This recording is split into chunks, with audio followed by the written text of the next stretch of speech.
You guys were down 22, I think, in the first half, and this one obviously came out on a roll there in that third quarter. Defensively seemed where you guys maybe got back in this one. What impressed you most about? I think you held them 29, 30 points in the second half. What did you like most about how you guys just cranked up the defensive intensity of the final two quarters? Yeah, that was a really good team that we played today. They're playing a different style of basketball, and offensively they're playing with great pace. The ball's moving. Williamson's playing at a good level, and then defensively they're throwing some zone at you. They're switching it halfway through, and then they're matching up. So, credit to them. They kept us on our heels all night. But credit to our team too. At halftime, we talked about this was going to be like a character game.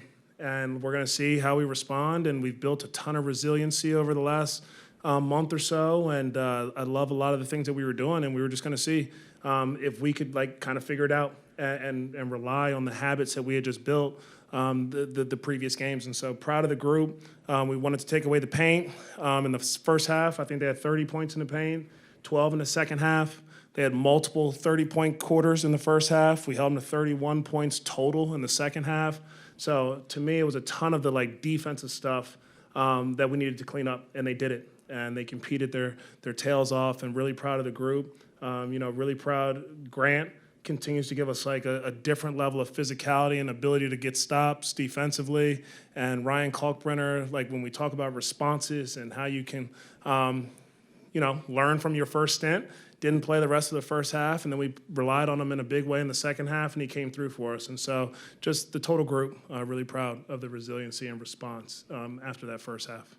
You kind of joked around about your head obviously, but, I mean, that play itself, can you walk us through the play, what happened from your vantage point? Yeah, that's Melo just continuing to compete.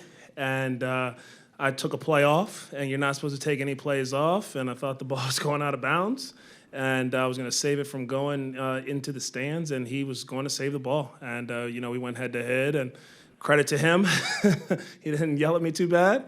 But I, apologized, obviously, and I love his spirit of okay, let me get to the back, let me get cleaned up, I want to get back out there. And he was right back out there. So just shows the growth that he continues to have to be able to take a bump or a bruise like that, shake it off and come back out. And I thought he really helped our team, especially at the end of the game there.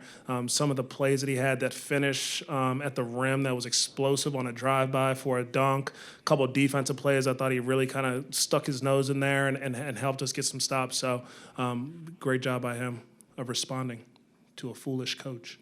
And then you mentioned a little bit previously about digging in and finding a way to win the game. What do you think was the biggest reason why you guys pulled the game out tonight, do you think?